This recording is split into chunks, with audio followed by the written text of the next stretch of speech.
bit of team news and Aspilicueta, how's he?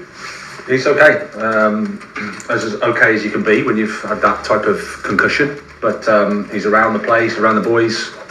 Great to see him. Obviously, he won't be available for the weekend. We need to go through the right protocols. But good news is he's doing well. And how's the rest of the squad looking?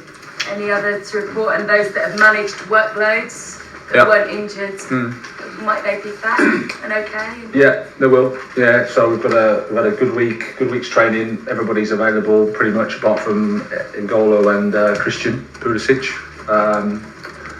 That are making progress, that are joining the warm-up at the moment, and they'll be more integrated next week, so that's good. Yeah.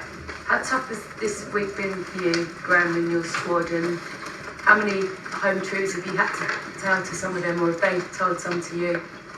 No, it's been it's always tough when you lose, and certainly when you lose at home. Very tough. That's normal. The response from the players has been really good. Of course, we've had conversations and one-to-ones, and we've talked, and we try to put things into perspective as well, because that's also important. But at the same time, yeah, it's been a tough week. What perspective is that?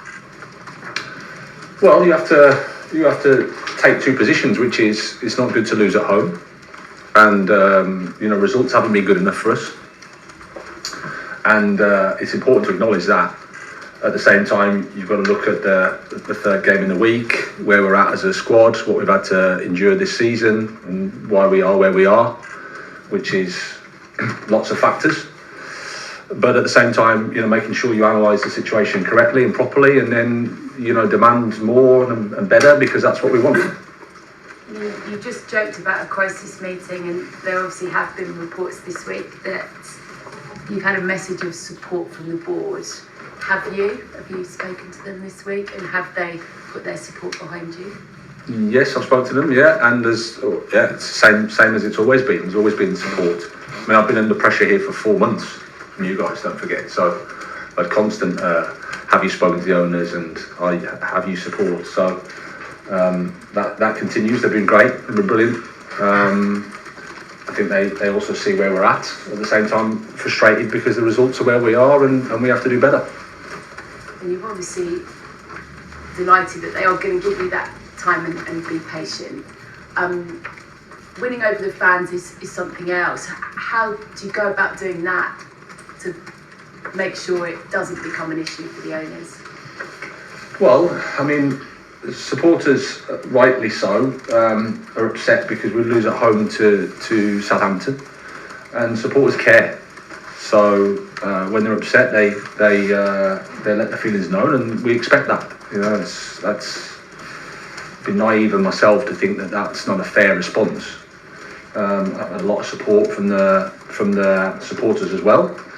And whilst everyone would agree that we're not happy with the current situation and the current position, there's a lot of people also that recognise where we're at and what's happened and what the challenges have been for us. So in the meantime, I know that I can't do anything now. There's nothing I can say that's going to make the supporters, if they are against us, with us.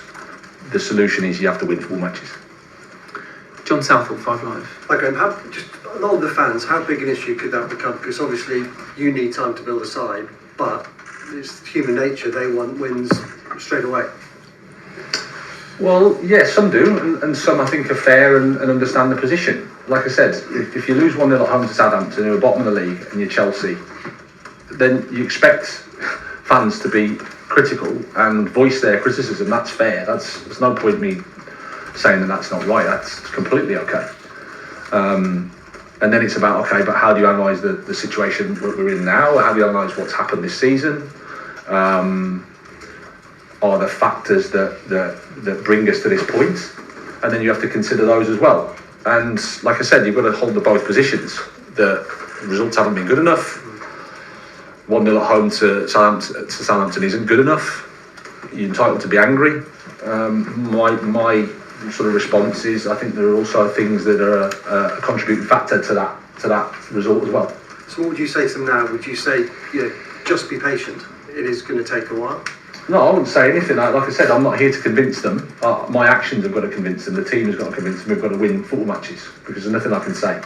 And how difficult is it, obviously, with the players that have come in, it's going to take time to blend aside, but you'll be the first to know, while you're trying to do that, you have to win games as well.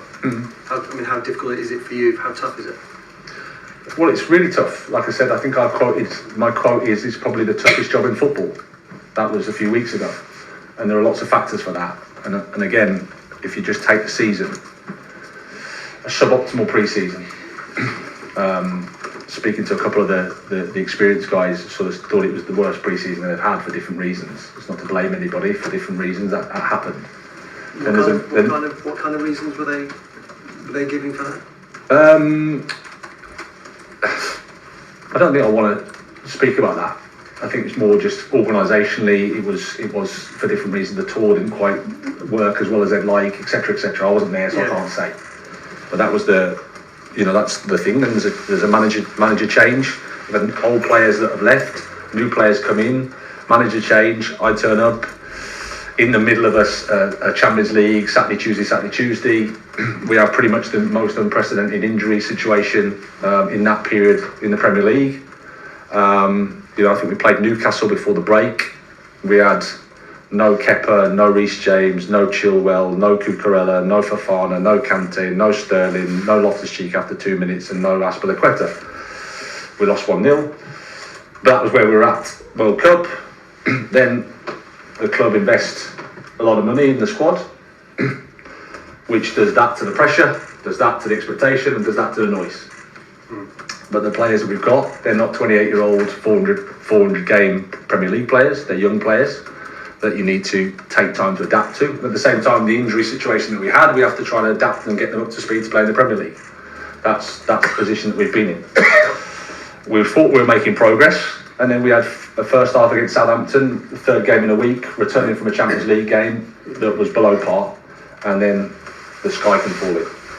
That's essentially how I could also say these are some of the facts,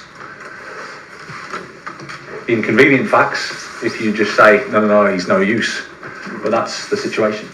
Just one more just on Aubameyang. What does the future look like for him, would you say, at the club? Does he have a future at the club? Yeah, he does. He's competing for a place in the squad. He's had a really good training week, great response from the situation that we've been in, and he's available for selection.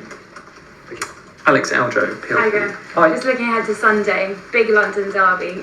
What do you want to see from your players? What kind of reaction? A positive one. We need a strong performance.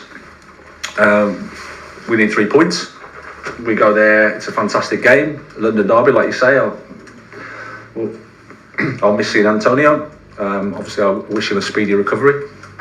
But it's a game that we're really looking forward to. The training, like I said, training week has been really good. The response from the players has been really good, so we're looking forward to the game. Is it true you gave your players a couple of extra days off as well this week, and what was the reasoning behind that? No, they were scheduled, and after the week we had with the Champions League, it just fitted that they were there. Sometimes you need a couple of days to clear the head and to make sure that the feedback and the planning is correct. So it was already scheduled. You said earlier you've been under pressure for 4 months now. How do you cope with that pressure, and are you able to block out the noise from outside? Well, you're asking me the question, but I don't think anybody's really bothered, is the truth. Because I'm the manager of Chelsea, and I've been asked for 4 months, so, and the pressure's, it's a two-way thing, isn't it? I've been under pressure for 4 months, so 4 months ago, was I under pressure? I don't know. But as obviously now, when the results are like they are, you accept it, absolutely. Why it's fascinating to see the process play itself out. And like I said, I've sat here for 4 months and answered questions about pressure, time, how much have you spoken with the owners, the same question every week. And I think that's just part of life in Chelsea. And then you have to accept the fact that when the results aren't what they are, then you accept criticism, and that should come, and that's fair. I think the mood in here has always been relatively positive and respectful. So, but it's not to say that it's easy at all. because your family life suffers, your mental health suffers, your personality. You know, it's hard, but you're not really bothered, huh? Really, that's just how it is. Martin Tyler, Sky Sports. Hi Graham, just Hi. one about football, Sure. which is what have you been able to do this week on the training ground, and does this involve a change in your setting up the team to improve the goal scoring, which has obviously been a disappointing part of the time you've been here? Yeah. We've looked at a few things. Obviously, I don't want to articulate it too much because it will give our opponents something maybe to think about. But clearly, like I said before the Southampton game, I thought we'd made some progress in terms of how we were playing. Dortmund, for example, the second half there in particular was probably as well as we played.